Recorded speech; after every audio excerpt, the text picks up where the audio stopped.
கடவுள் நம்பிக்கை இருக்கிற உங்ககிட்ட ஒரு கேள்வி. நீங்க ஒவ்வொருத்தரும் மத்த 2 பேருடைய கடவுளையும் ஏத்துப்பீங்களா? லா இலாஹி இல்லல்லா, அல்லாஹ்வை தவிர வேற எந்த கடவுளும் இல்லை. நீங்க? இந்து கடவுள்களும் அதன் அவதாரங்களும் அதன் வழிபாடுகளின் மீது தான் எங்களுக்கு நம்பிக்கை. மத்த எந்த கடவுளின் மீதும் நம்பிக்கை இல்லை. கர்த்தர் மட்டுமே இருக்கிறார், அவரே வல்லவர். கடவுள் இருக்குதுன்னு நம்புற நீங்களே மத்த 2 பேரோட கடவுளை ஏத்துக்க மறுக்கிறீங்க, இல்லங்கிறீங்க. நான் உங்க 3 பேர் கடவுளுமே இல்லங்கிற, அவ்வளவுதானே.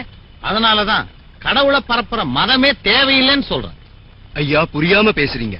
மிருகத்தன்மை உள்ள மனிதர்களை திருத்துவதற்காகத்தான் ஆண்டவர் சில தெய்வத்தன்மை உள்ள மகான்களை படைத்தார்.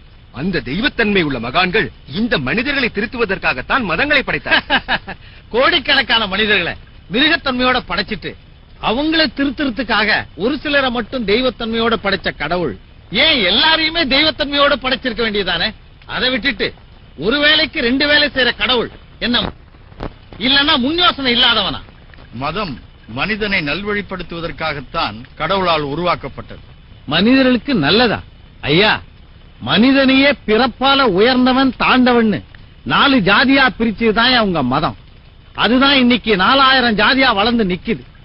நாளைக்கு 4 லட்சம் ஜாதியாவும் மாறப்போகுது. இந்த நாட்டுடைய எதிர்காலமே கேள்விக்குறியா இருக்கிற இந்த நேரத்துல கூட அந்த ஜாதிகளையும் மதங்களையும் பாதுகாக்கணும்னு நினைக்கிறீங்களே? இதெல்லாம் கர்மா, முற்பிறவி, வினைப்பயன்னு கடவுளால படைக்கப்பட்ட வேதம் சொல்றது. இந்த வேதத்தை சந்தேகப்படுறதோ மாத்தி அமைக்கிறதோ ஆராய்ச்சி பண்றதோ கூடாது. வேதம் நிறைவானது, அதுதான் முடிவானதும் கூட.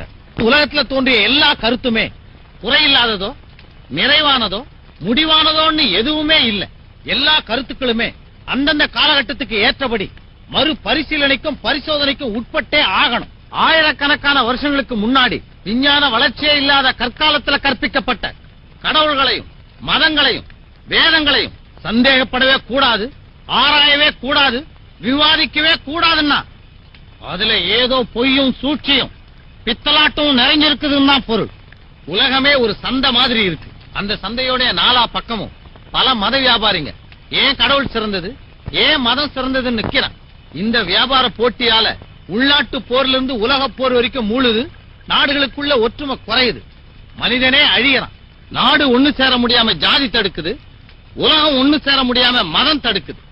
இப்படி மனிதனுக்குள்ளேயே பிரிவினை எழுப்பி அந்த பிரிவினை சுவர்களுக்கு பாதுகாப்பா இருக்கிற நீங்க தான் மக்களை ஒண்ணு சேர விடாம தடுக்கிறீங்க. கடவுள் நம்பிக்கையுள்ள ஒரு மதக்காரனை இன்னொரு மதக்காரனை அடிக்கிறதும் கொல்றதும், இவன் கோயில அவன் இடிக்கிறதும் அவன் கோயில இவன் இடிக்கிறதும், கடவுள் பேரால இவ்வளவு கொலைகளும் குழப்பங்களும் நடக்கும் போது அந்த கடவுள் தோன்றி மக்களே நீங்கள் என்னால வீணா குழப்பமடைந்து மாய்ந்து சாக வேணாம், இதுதான் என் உண்மையான மதம், இதுதான் என் உண்மையான நிலை அப்படின்னு சொல்ல வந்திருப்பான். இதுவரைக்கும் வரல, இனிமேலும் வரமாட்டான். ஏன்னா கடவுளே இல்ல. தம்பி, இத நீங்க பேசல, சாத்தான் பேசுது. வேத காலத்துல அரக்கர்கள் ரிஷிகளை இப்படித்தான் கேள்வி கேட்டு துன்புறுத்திட்டு இருந்தா. அப்போ பகவான் வந்து அவளை காப்பாத்தினார். இப்போ அந்த பகவான் வருவார், எங்களை காப்பாத்துவார். உங்களை காப்பாத்த ஒரு கடவுள் வருவாரா, 3 கடவுளும் சேர்ந்தே வருவாங்களா? இதுவரைக்கும் வராத அந்த கடவுள் இப்ப வரட்டும்.